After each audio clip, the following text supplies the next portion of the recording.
Peace and love, everybody. It's Royce Fletcher Thomason back for another Sunday Hope and Healing session. I hope that you're finding yourselves well today. And if not, you're in the right place because we're going to offer you some support to help you get to a place where you're vibing in a way that resonates with well-being a little bit more fully. So as always, we're here first Sunday, excuse me, we're here every Sunday.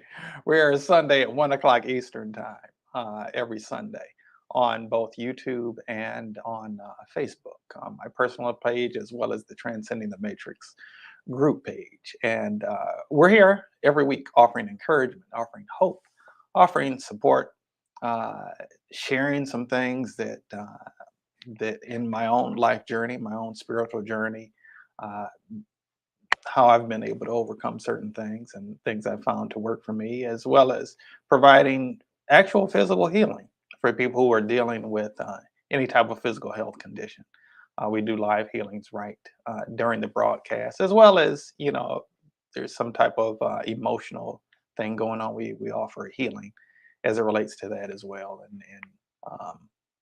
Just here to really support you in your overall growth, development, and unfoldment as a human being on planet Earth in this time and space called now, uh, to help you be the fullest version of whom God created you to be. That's what we're all after. Some of us get distracted from that sometimes, but that really is the end game. That's really the ultimate point. So, welcome to all who are here today. We're certainly glad to have you. We'd love to see who's here. The only way we know that is by you commenting in the chat, say hello or put a wave or something. We'd like to know who's here. Certainly makes it much more interesting than just looking at the green dot on my computer screen.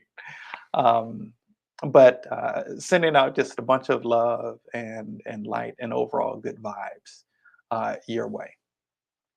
And so a lot of times we'll have a different topic that we'll focus on a Sunday, or we may just kind of focus on healing specifically. And if you know anybody who's dealing with any physical pain, any physical health condition at all, send them this link. Invite them here, um, because that's what we're here for. We're here to serve. We're here to support people. The reality of the matter is that no matter how deep the situation is, there's a way to bring improvement to your situation.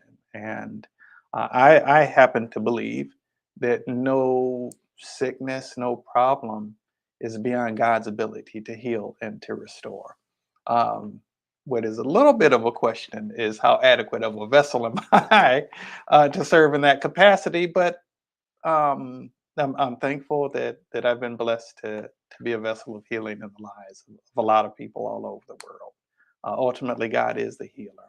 I acknowledge that I joyfully, and it's my honor to be able to be a vessel of that healing, and love is the tool. God is a healer. I get to be a vessel of that healing. People who've trained in this methodology that I utilize and teach are vessels of the healing, and love is the tool. Okay.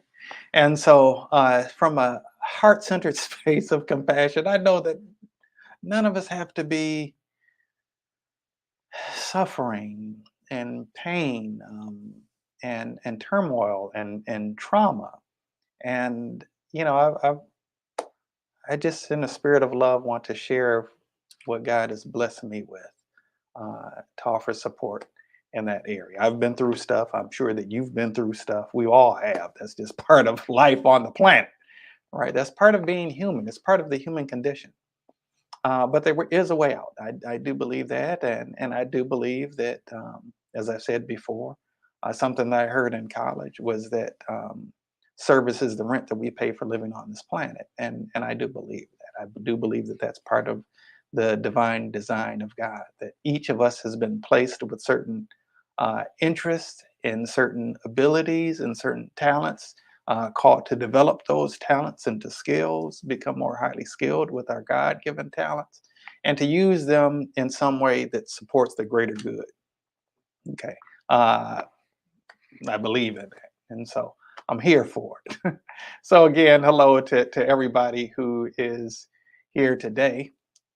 Certainly, again, more than happy to have you here. Glad to offer support in whatever way that I can.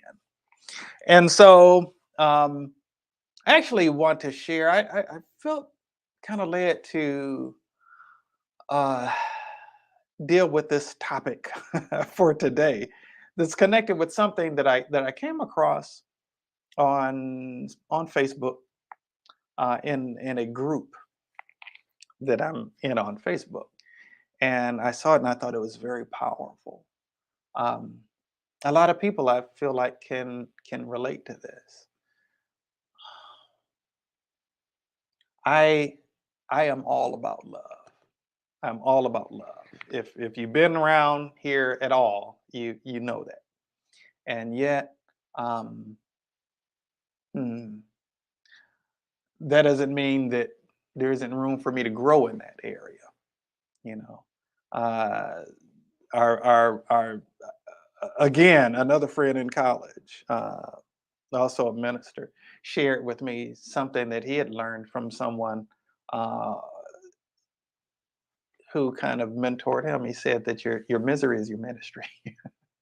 Your misery is your ministry. It's because that's something that is close to your heart. It's something that you understand. It's something that you can relate to in terms of interacting with and dealing with people, a way that you can support them in a way that others can't because you know the pain of it, you know the challenge of it, you know the struggle of it. And it gives you another level of heart and compassion and understanding and relatability to people who are dealing with that same thing or something similar. And so there's in that context, there's a group that I'm part of on Facebook, probably 100 different groups I belong to on Facebook for one thing or another. Um, and somebody posted this. They shared it from somewhere. I felt so compelled by it. I shared it last week sometime. Um, I think it was a week ago, this past Friday, actually. And I just thought it was really powerful. And I want to address it today. I'm going to share with you what it says, and we're going to do some healing around it for anybody who might be able to relate, or who might just like some healing in this particular area. And so this really deals with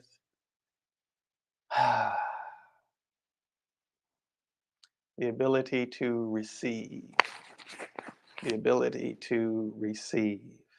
Now, I believe that a huge part of our purpose on earth is ability to give and receive love. I do. I mean, I that's that's in my DNA. Um, we had a support session for people who've been trained and initiated into the Transcending the Matrix session, and someone pointed out Ruby. Ruby's all right with me. Um, Pointed out my door configuration that you see behind me, how one door is open, one door opens in and one door opens out. And she was able to identify that. I don't know that I'd ever consciously thought about that in that context, but we are called to um, have a door open and a door opening in to receive, a door opening out to extend, right? From our hearts, from our lives, from our in terms of our energy and our vibe. Okay. And so the reality of the matter is that some people, most of us struggle in one of these areas where whether we consciously acknowledge it or not. Some people struggle more in terms of the giving, some people struggle more in terms of the receiving, and quite frankly, a lot of us struggle in both in one way or another, or to one degree or another. But the focus of this in this context is in terms of receiving. And I'm going to read this and then maybe talk about it a little bit, and then we'll do some healing around it. Okay. This was actually written by Jamila White or Jamila White. I'm not sure how she pronounces it. but I'm going to share this with you. The inability to receive support from others is a trauma response. We talk about trauma a fair bit here. It comes up a lot in the healing, I should say, whether we actually speak about it a lot or not. We address it a lot in terms of the healing. It's something that comes up a lot. The inability to receive support from others is a trauma response. Your "I don't need anyone, I'll just do it all myself" conditioning is a survival tactic, and you needed it to shield your heart from abuse, neglect, betrayal, and disappointment from those who could not or would not be there for you. From the parent who was absent and abandoned you by choice, or the parent who was never home from working three jobs to feed and house you. From the lovers who offered sexual intimacy but never offered a safe haven that honored your heart. From the friendships and family who always took more than they ever gave. From all the situations when someone told you, "We're in this together," or "I got you," then abandoned you, leaving you to pick up the pieces when stuff, I'm going to edit this verbally, when stuff got real, leaving you to handle your part and their part too.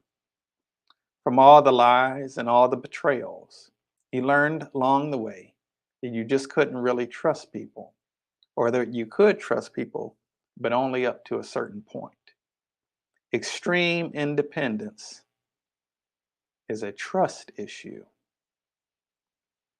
You learned, if I don't put myself in a situation where I rely on someone, I won't have to be disappointed when they don't show up for me or when they drop the ball, because they will always drop the ball eventually, right? You may have even been intentionally taught this protection strategy by generations of hurt ancestors who came before you. Extreme independence is a preemptive strike against heartbreak. I'm going to read that again. Extreme independence is a preemptive strike against heartbreak. So you don't trust anyone. And you don't trust yourself either to choose people. To trust is to hope. To trust is to be vulnerable. Never again, you vow. But no matter how you dress it up and display it proudly to make it seem like this level of independence is what you always want it to be, in truth, it's your wounded, sacred, broken heart behind a protective brick wall. Impenetrable, nothing gets in. No hurt gets in, but no love gets in either. Fortresses and armor are for those in battle or who believe that battle is coming. It's a trauma response. The good news is trauma that is acknowledged is trauma that can be healed. The good news is trauma that is acknowledged is trauma that can be healed. You are worthy of having support. You are worthy of having true partnership. You are worthy of love. You are worthy of having your heart held.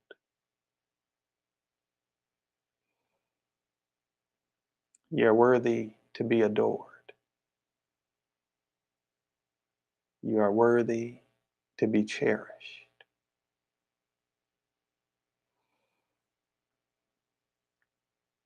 You are worthy to have someone say, "You rest. I got this," and actually deliver on that promise.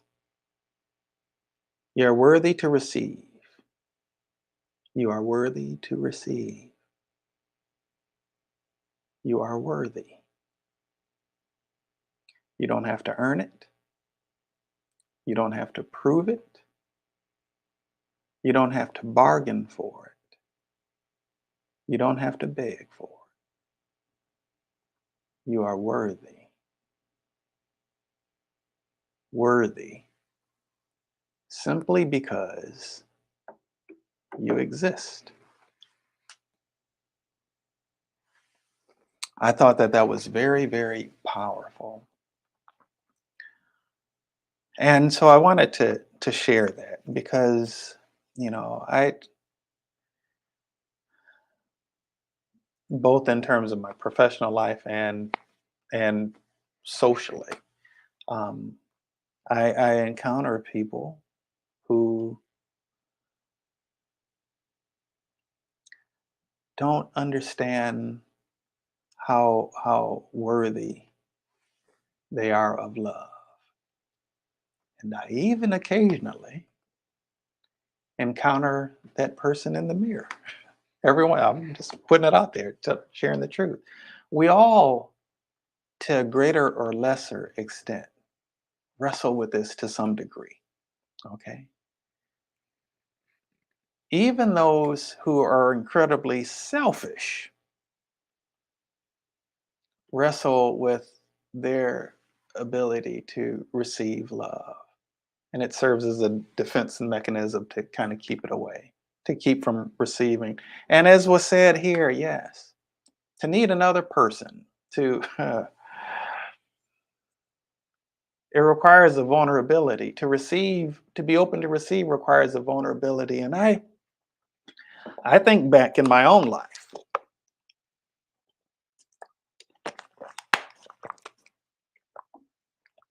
to when I gave my life to God. That was 28 years ago. That was 28 years ago. Greetings, Curly Conscious King. Good to have you here today, brother. Abundant love, light, and blessings to you as well. I think back, this was 28 years ago that I made a conscious decision to give my life to God. Even then, though, there were certain walls and barriers that I had. Um, a story that I was telling myself at that time, and it was a good decision, no doubt about it. It was a good decision to commit my life to God. Um, a thing that I was in my mind that I was dealing with just from different life experiences and such, um, is that God had never let me down, although people had, right? And the reality is, I mean, let's face it, everybody on the planet is dealing with something. And as a function of different unhealed aspects within people themselves, we end up getting some of the effect of unhealed areas in them. And, you know, uh, again, that's one of the reasons I do this. One of the reasons I do this for me is, people in my life deserve the most healed version of me. If I love people, I want them to have, I don't want to cause more trauma to people. I want to bring more love into people's lives, not more heartache.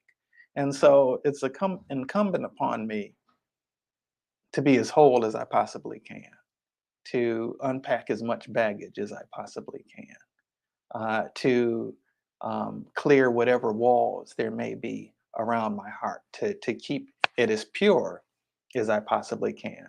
And for you, if you're feeling led to come by here, you may feel similarly. You may want you may want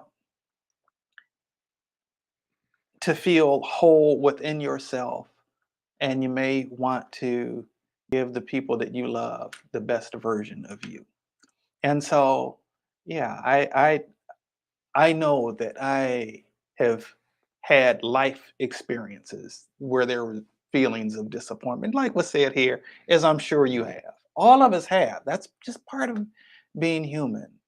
But then what happens? And we talk about this in the context of transcending the matrix, this healing methodology that I'm blessed to utilize and to teach. We talk about this all the time in the context of different things that we've encountered. We end up kind of being programmed, if you will. Um, and this program is the box that we've been essentially programmed into. And while it does deal with things coming from the outside, it's those things that we let on the inside. And so we end up putting up these barriers. We end up closing areas where we're hurt, areas where we've been disappointed, areas where we felt pain. we end up tucking that away in a room somewhere. Close the door so nobody will come back to that place again. So no more hurt will come back to that place again. So we won't have to endure that pain again. And so, as was said here, and this lines up very well with what the work of transcending the matrix is all about in terms of how we see the root cause of sickness, illness, dis-ease, and whatever form that may come in. Dis-ease being at something other than at ease. Okay. We end up closing off this room, putting a lock on it down in the dungeon somewhere to protect ourselves from being hurt, right? To keep the hurt out. But what it does is it actually is the place where we actually imprison a part of ourselves, right? We seal off a part of ourselves. And the greatest healing force in the entirety of the vast cosmos is the love of God. I know it because I've seen it thousands upon thousands of times. I know it. I know it to be true, and nobody can convince me otherwise. The greatest healing force in the entirety of the cosmos is the love of God.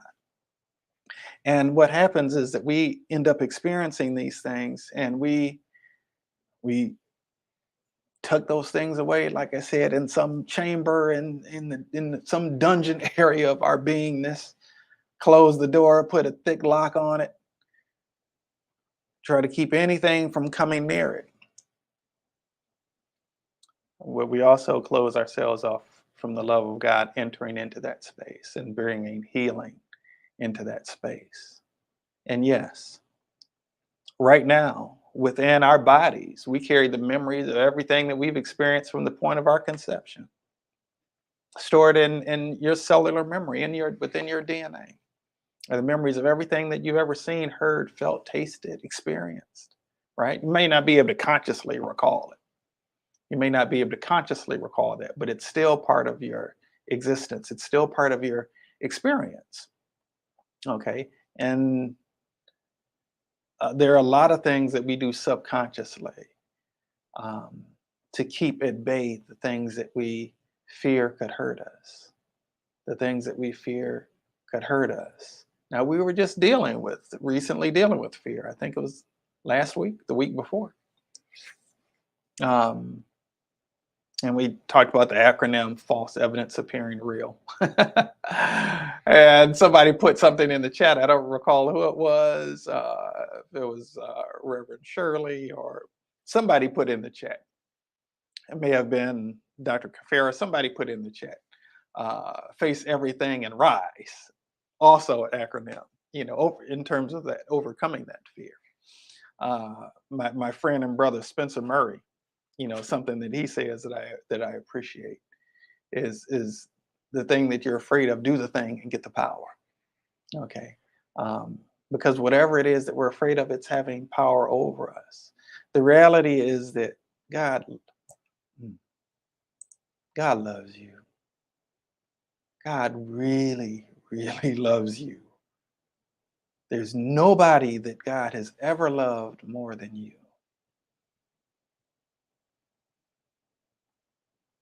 There's nobody that God has ever loved more than God loves you. And there might be a part of you that may be saying, or that may be thinking, maybe feeling, I'd like to believe that. And then you may feel yourself catching yourself because you, again, don't want to feel set up for disappointment or set up for hurt. Or there may be a part of you that's thinking, well, if God loved me, then why was this able to happen to me? Or why was that able to happen to me? It is a reality that as a function of God's love and God's wisdom, that people get to choose their actions, get to choose their behaviors. And God doesn't revoke that from humans. Okay. Yeah, there are people who have been catalysts for trauma in our lives. And if we were really willing to be completely honest with ourselves, there might be some areas where we've been a catalyst for trauma or hurt or pain in the lives of some other people as well. And so hopefully we can have the grace, extend the grace for people who did their best, even if we need to, maybe create some degree of distance or establish some healthy boundaries. But to have a generous space in our hearts for ourselves and for others. First for God, for ourselves and for others, right? There is nothing, there is nothing that any of us have been through that is beyond God's ability to heal. I believe that with all my soul. I believe that to be true. There are a lot of things in my own life where God has worked miracles in my life. And listen, I've seen some amazing stuff happen. I've seen some really amazing stuff happen. Miracles that people generally call miracles. Ah, broken bone being repaired on the spot, which is something I've seen before. That's not the miracle.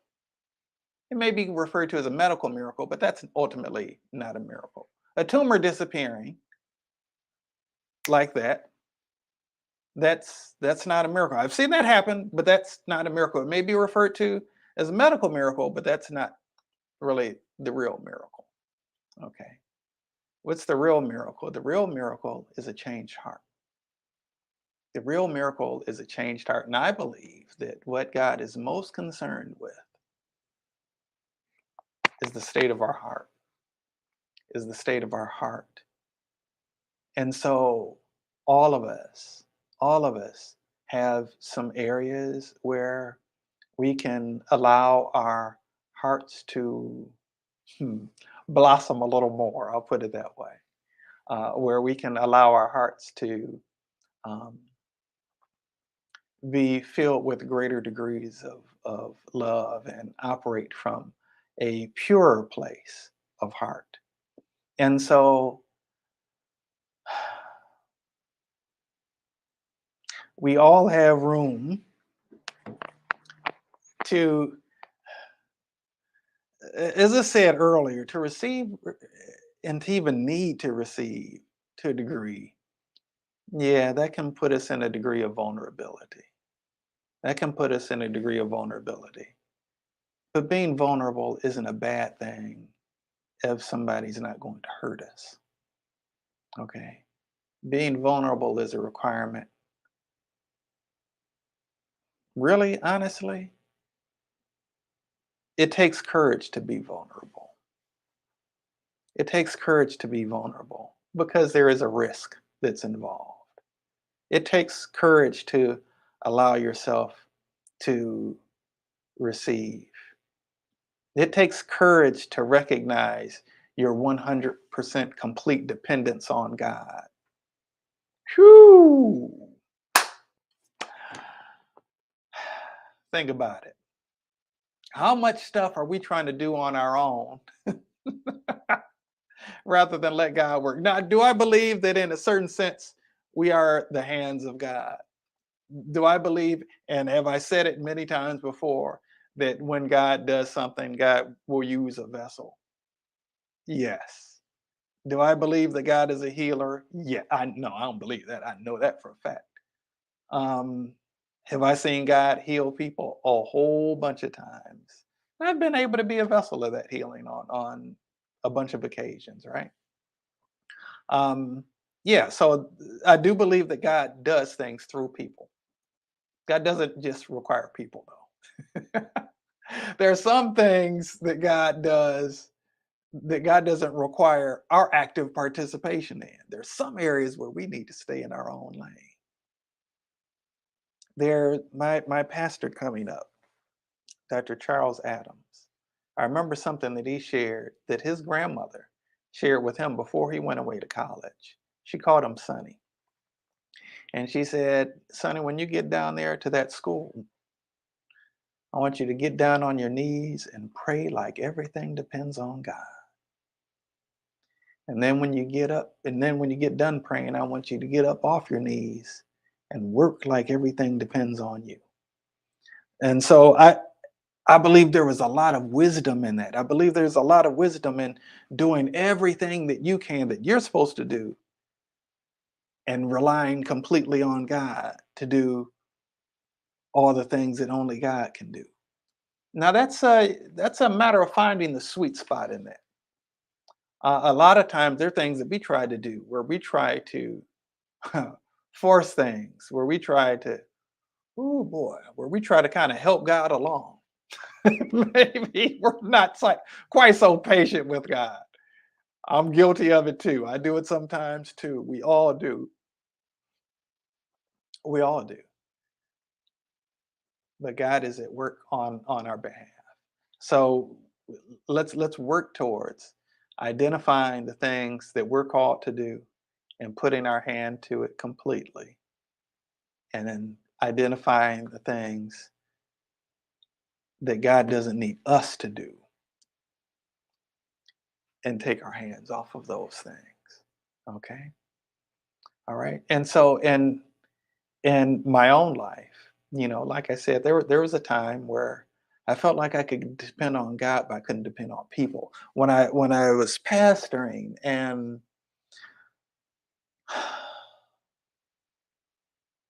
what I felt the area of my failure in pastoring was I believed in God, but I didn't enough believe in the God in people. I believed in God, but I didn't believe there were limits that I had placed on God working in people and working through people, right? And maybe all of us to some degree deal with that.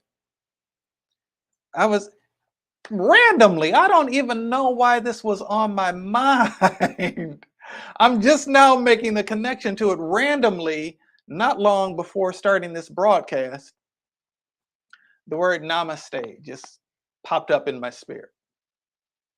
Didn't know why. Didn't know why.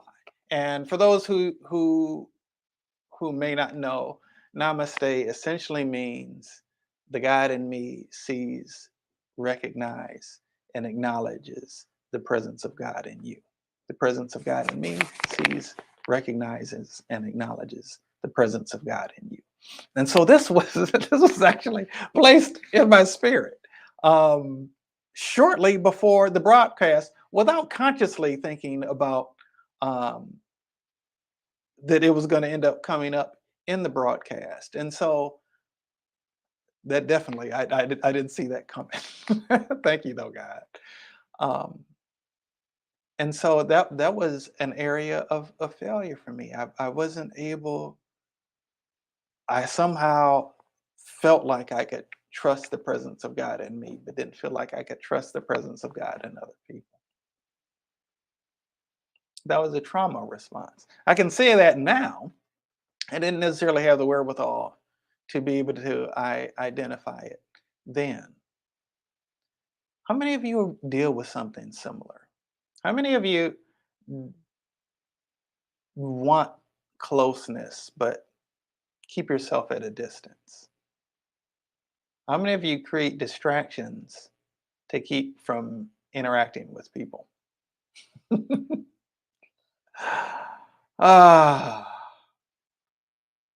that could come in a whole lot of different forms. It could come in the form of you being focused on your phone when you're in the presence of other people.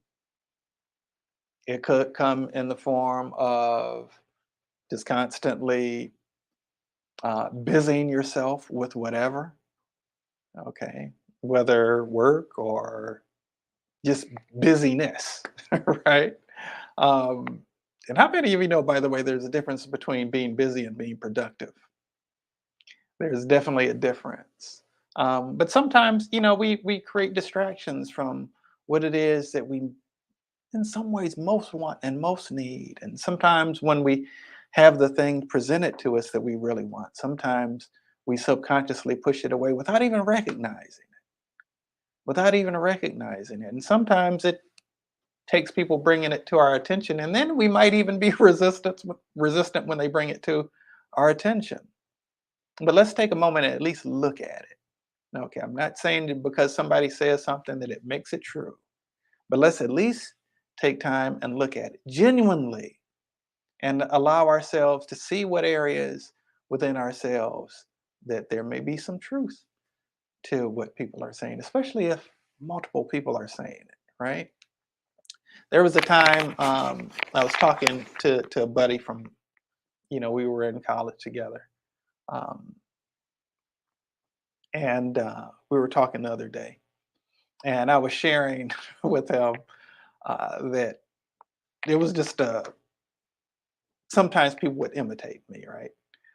But I noticed that like everybody that imitated me, they all sounded the same. Every single person that imitated me, like they all sounded the same. They all did the same stuff, right?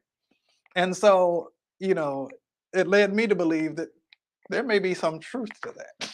Whatever it is that they're doing is a key way of imitating me. There may be some truth to me actually being that way, right? And similarly, a lot of times if you're hearing the same messages from people about things, there may be something to it. Not a guarantee, but it may be worth looking at and exploring. Okay. And so speaking of looking at and exploring, let's get into the healing. I feel like I've talked enough. Let's get into the healing. And before I do that, there's a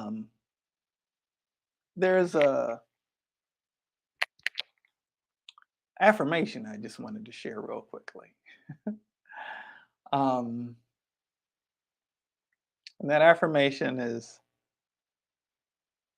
I'm open to receive. And you plug in whatever it is that you want to work on being more open to receive and receiving more. I'm open to receive. I am receiving. I am receiving love, opportunities, whatever it is that you want to put in that blank space. I'm receiving, we can even just say blessings. I'm receiving blessings. I'm receiving blessings now. I'm receiving more and more of the blessings that God has for me now. I'm open to receive. I'm receiving. I'm receiving blessings. I'm receiving blessings now.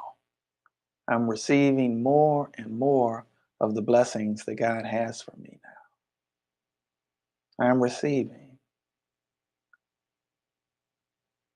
Or I'm open to receive. I'm receiving. I'm receiving love. I'm receiving love now. I'm receiving more and more of the love that God has for me now. I'm receiving. I'm open to receive. I'm receiving. I'm receiving healing. I'm receiving healing now. I'm receiving more and more of the healing that God has for me now. I'm receiving grace. I'm receiving financial doors opening. Whatever it is that you want to be open to receive, you play around with that affirmation a little bit. Um, but in the meantime, and you can feel free to do it even as we're doing this healing. But I want to get into some of the healing now. Uh, like I said, I feel like I've talked enough about it. Let's get to the real nitty gritty. I think about this song, this song by, I think it was by Houdini back in the late 80s. Might have been early 90s. I think it was, I'm pretty sure it was the late 80s. And the song said, when are we going to get to the good part? Get down to the good part. So let's get down to the good part, which is the healing. And open that door for more to come in, for us to be open and receptive to the good stuff coming in. And really, the fact of the matter is that light and dark can't occupy the same place at the same time. When light comes in, the darkness automatically disappears. So let's let the light in. Let's let the love in. Let's let the healing in. Okay, let's let the transformation in. And so, toward this end, God, I know you to be a healer. Mm. And through the union that we share, through your Holy Spirit, the power of your pure love, demonstrating you as a healer on behalf of all of those who are here now, who tune into it later, all those even held in thought and in heart by those who are hearing this. Neutralizing the root cause of all trauma that has us feeling in any way afraid to let the good stuff in. All fear of being hurt, of being disappointed, as well as all cumulative effects thereof, from the point of the causal root in the entire energetic structure of every strand of DNA, every cell of our bodies, and transmuting that into and replacing it with the joy and the fulfillment of letting the light of your love in and receiving the love that you have for us, even as it may be shared through other people, through opportunities, in whatever, in any and every way that you seek to bless us. Thank you, God. And I bear witness to our wholeness on this date and in this time and space called now. Thank you. Thank you, God, for this gift of your divine love. It is done, it is done, it is done in Hashem Yeshua HaMashiach. All righty. So let's get into the healing. And so first let's get into the deep trauma and invite the presence of the light of God's love into the place where that trauma is held, to the moment that that trauma was experienced. Okay. We want to look at trauma that's come from physical abandonment, from emotional abandonment.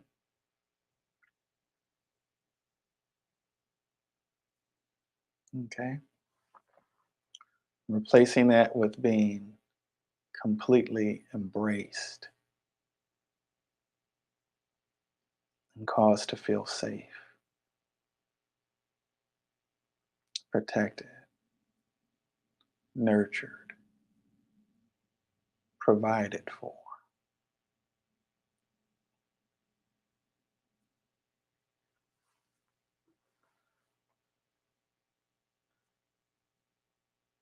Any trauma connected with the experience of being discarded. Okay. We want to replace that with being and feeling chosen.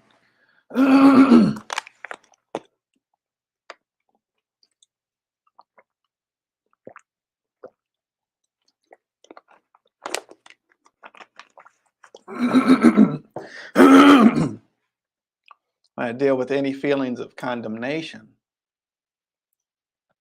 whether condemnation from others or self condemnation.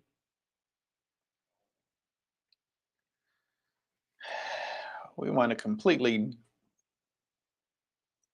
uh, free of that, of any energy,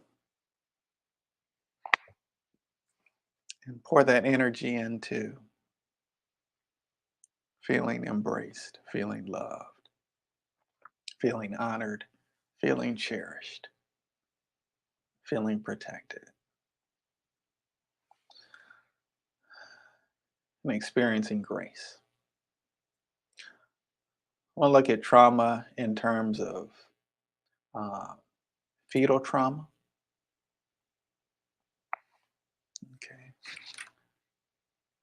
Things that were heard in while yet in the womb, whether it was not being wanted or fear that you wouldn't be able to be taken care of, anything of that sort. I want to replace that with it was by divine design for you to be here.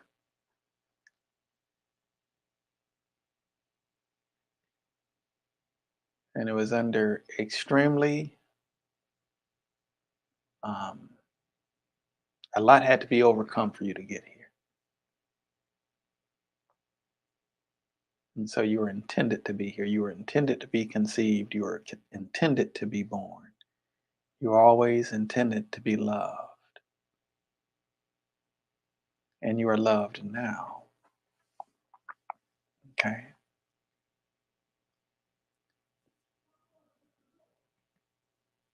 Want to deal uh, with any birth trauma in terms of the circumstances where you were born, in terms of coming into what may have felt like a very hostile environment, getting smacked on the backside as soon as you come out of this protective area where you were uh, immediately prior to being born. All of the lights and the chaos and the sounds, and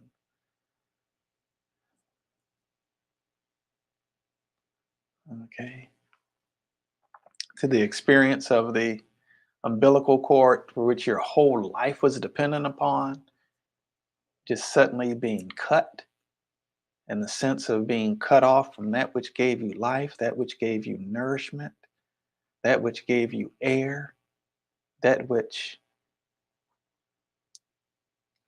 made all of the conditions of life possible for you. Okay. And we want to replace that with the understanding that the cord connecting you and God has never been cut. Even in the times where you may have felt judged or condemned by other people, from any mental poisoning that's been presented your way,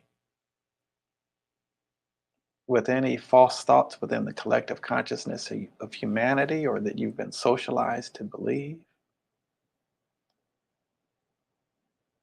that independent of all of that, or even your own thoughts or fears in terms of your own sense of worthiness or unworthiness, that that's not taken away one iota of your worthiness of love. You're worthy because you exist. And even if in human terms your existence was considered a mistake, or if it wasn't planned, it was planned by God.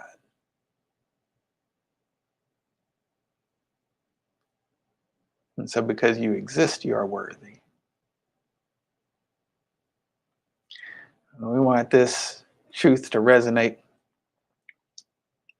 within your conscious and subconscious mind. We want this to be a truth that is present within the consciousness of your, and that is present within the consciousness of your inner child. A lot of times, a lot of our acting out is wounded inner child, honestly. It's something that happened a long, long time ago.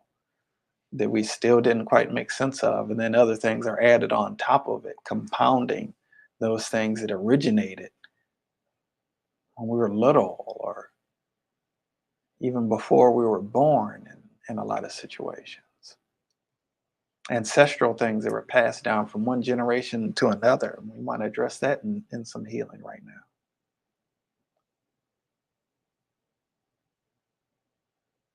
Okay, in terms of generations back,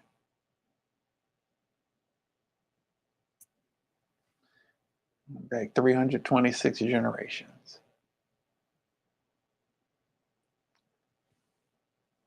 An interesting number. I'm not going to try to analyze it too much, but I'm aware that it's there. I don't think I've ever seen that number for that particular thing before. Um, but we invite the presence of God's love, not only in terms of in you, but going back 326 to everybody in your ancestral line. 326, all the way to 326 before you. And even those in posterity, those who come after you.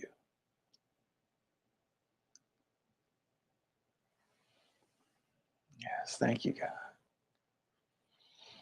Mm, thank you, God. All right, so let's look also at hmm, let's look at fear of vulnerability. That came up as a big one. Fear of vulnerability. Okay. Um, and replace that with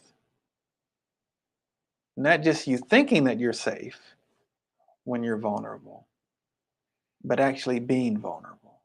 Being safe when you're vulnerable is what I mean to say. But actually being safe when you're vulnerable.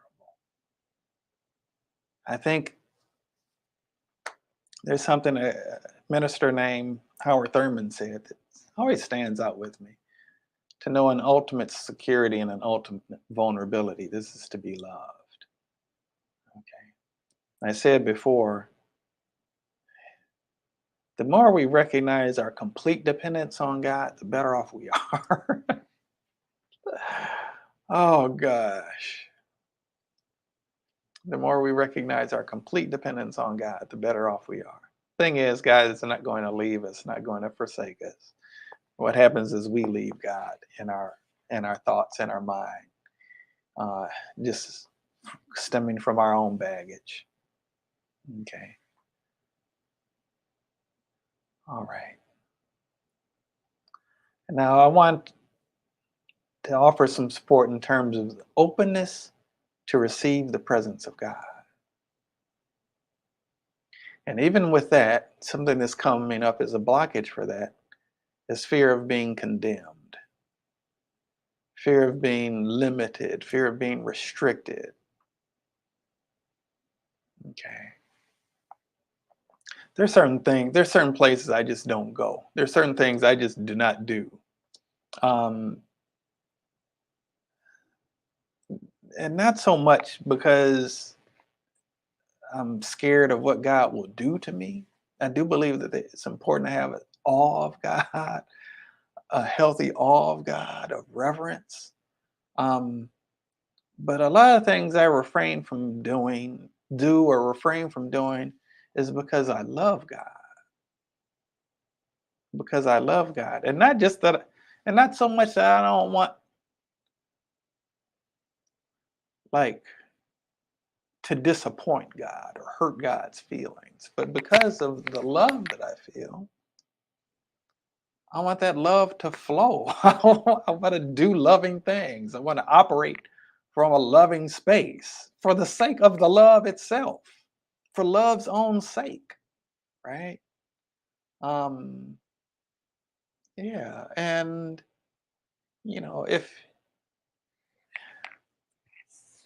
if for instance you are married or in a committed relationship, um, hopefully you're faithful in the relationship.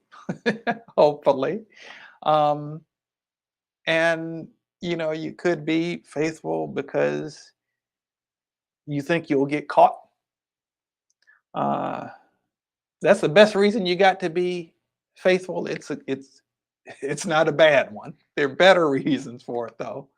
Um, you could be faithful because you know that that would hurt the person that you love if you weren't.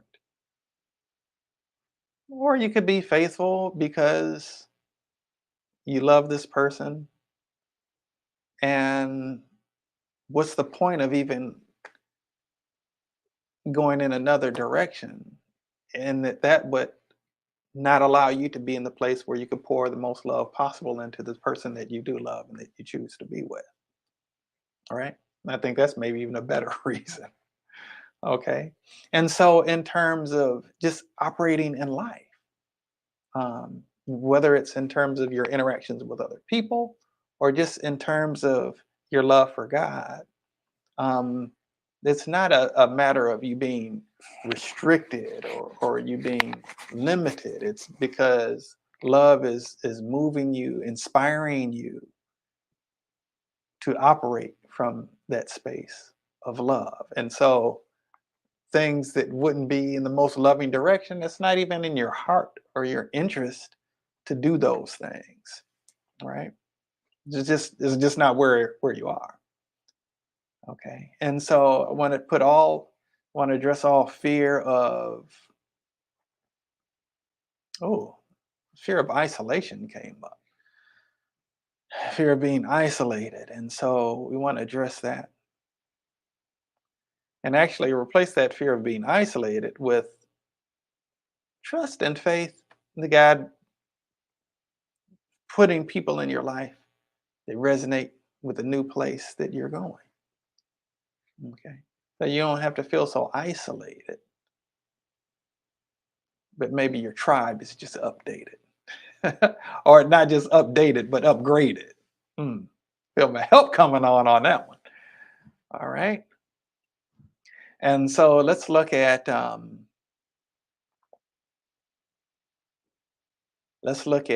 just truly embracing where you are.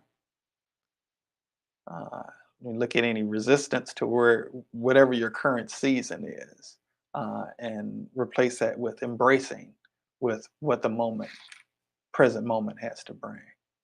And then actually even strengthen ability to be present in the moment without needing to continuously rehash the past or anxious about what the future may bring or what the future may not bring. Okay. And so we want to invite the presence of the love of God into that space where we're holding those things. Thank you. All right.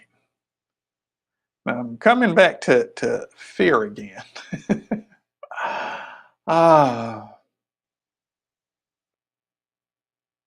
and what I'm coming to is fear of being perceived as being weak, which is really rooted in to a degree of fear of being taken advantage of, or fear that you're going to be attacked, or fear that harm is going to come your way.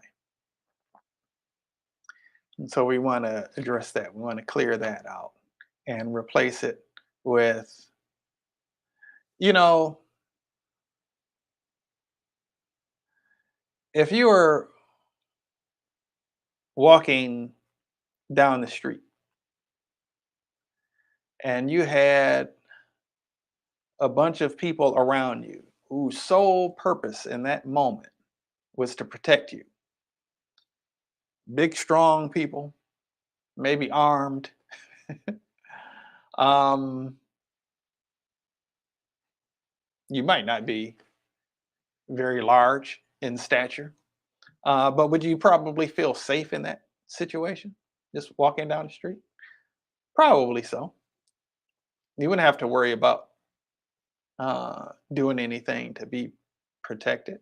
You just kind of know that you're covered, that you're taken care of, that your back is got, right? And so let's apply that same thing in terms of just the general feeling of God's got you. God has completely got you. You're protected, you're safe, even in your most vulnerable moments, you're covered. Whether you want to see that as angels being dispatched on your behalf or covered, you know, in whatever way that God chooses to ensure that you're safe and that you're protected. And even dealing with that, still subconscious thoughts about when you may have felt or actually been violated in the past. So we want to deal with that. We want to bring that into balance. Okay. A variety of times that that's happened. We want to bring that into balance. Okay. All righty. And I want to look also at times where you um, felt like the only way that you were safe is when you relied on yourself to protect yourself. Okay. That's a big thing. That's that over independence that was talked about in what I read earlier. Okay. That doesn't mean don't be wise. It's important to be wise.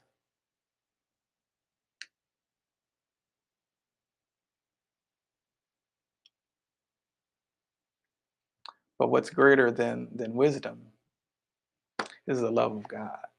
And our biggest problem is that perhaps one of our biggest problems is that we don't really know, believe, or trust just how much we're loved, just how much we're loved by God, and all the ways that that can manifest itself.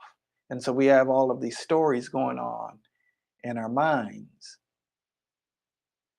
that are connected to something maybe in a different direction of how we're not worthy of love or opportunity or money or health or whatever the situation might be. Okay.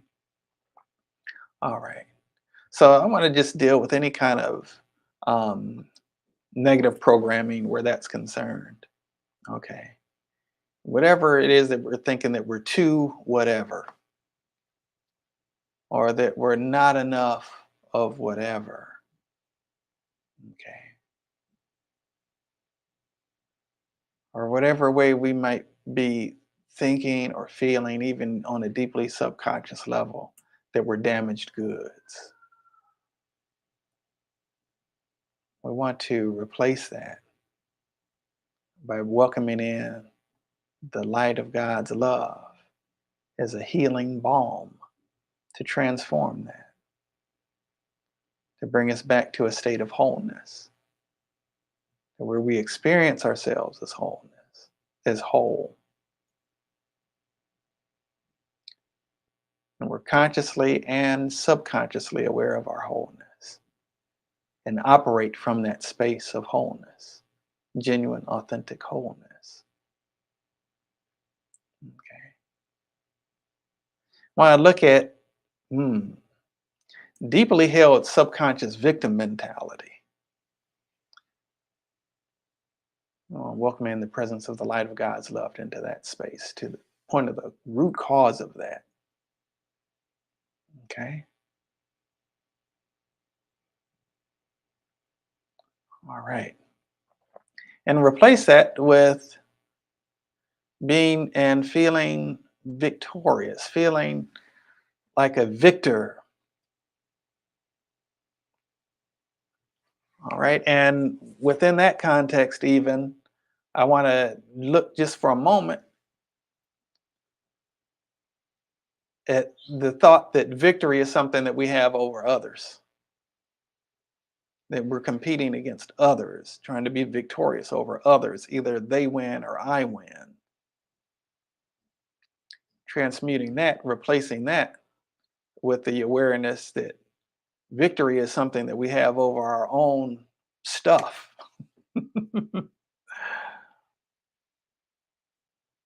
that we have over our own baggage, over our own tattered past, over our own hangups, over our own shortcomings, over our own limitations, over our own self imposed prisons, whatever way we've been bound,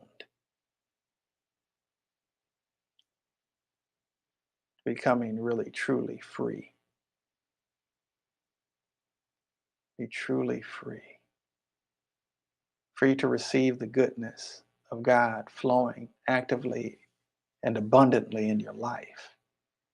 In any, a big break there, okay? In any and every way that's needed. And a whole bunch of ways that are desired too, as long as they serve your highest and best good. Okay. All right.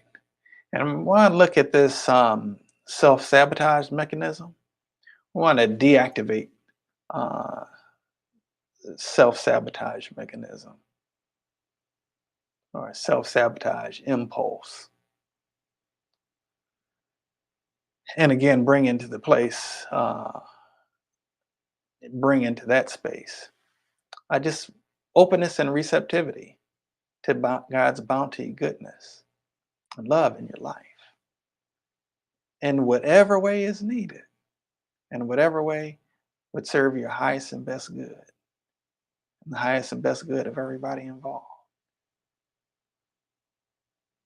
Okay. All righty. Okay. So I feel like we've gotten some good healing. I could go on longer. We're already over the hour point. So I'm going to get ready to wrap things up here. But I would love to hear from you all. How are you doing out there? How are you feeling right now? Have you felt any shift? How are you just feeling overall, just in general? Love to hear from you. Love to be able to read your comments. And I'm just going to kind of wrap this up and seal it real quickly. So, um, want to look at any locked programs, encrypted programs that um, that in any way sabotage your overall well-being. Okay.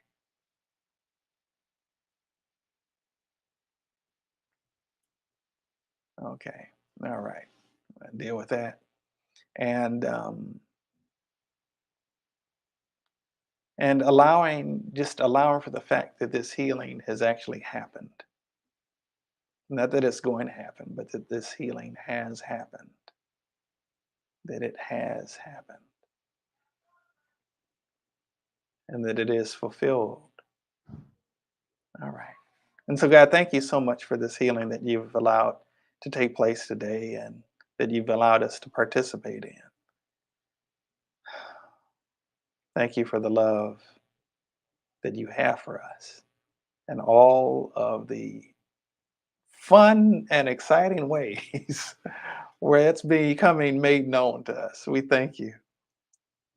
Thank you so much for all of these blessings. Ashe and amen. All right, good people. It's been a blessing and a pleasure to be here with you today. Remember, there's nothing that is beyond God's ability to heal. You just need to be receptive to it um, because God loves you. Miracles of healing are available to you. Miracles of healing are available to you. If you want to find out more, stay in touch with the content that we're putting out. Um, Feel free to follow us on YouTube at Matrix Healing.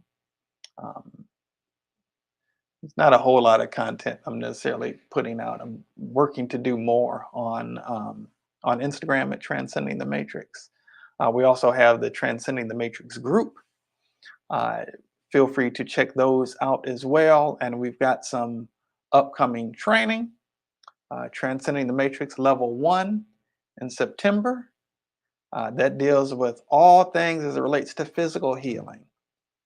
We're having Transcending the Matrix Level 2 in October, which deals with mental and emotional healing, neurological upgrading, and brain optimization. And then the long awaited Level 3 is going to be coming uh, in sometime in November or December. I don't do Level 3 very often, but looking to do that in sometime in November or December. So stay tuned for that. By the way, you will have needed to have done. They go in sequential order. Can't do level 2 without, or you can't do level 2 without doing level 1. You can't do level 3 without doing level 1 and 2. But thing that's cool is um, we invite you to review it at no charge as many times, whatever training you've been through, as many times as you want. Um, this is just good staying connected with the vibe, with the energy. So we certainly wholeheartedly encourage you to do that. Glad to see that this was able to provide something for you that was much needed today. Curly Conscious King, blessings to you. Blessings to everybody who's been here today. Uh, we're about the work of spreading love, spreading light, offering hope, offering healing, offering encouragement. And so if you feel like there's anybody in your life that could benefit from this, please share it with them. If you want to share it to, whether you're on your Facebook or send them a link, text them a link of the YouTube or whatever the case. We want to be able to reach people. We want to be able to reach people. Uh, the more healed people there are in the world, the safer the world is, the more joyful and loving the world can be. Is we're looking to download the kingdom of heaven onto earth. It starts with us. Um, if you're a hellion, you're not going to be bringing too much heaven into the experience of your, your life on the earth, or the lives of other people that you interact with. Um, we got enough people raising hell. Um, be a person that's downloading heaven. All right. So we work to dwell in that sustainable state of supreme satisfaction,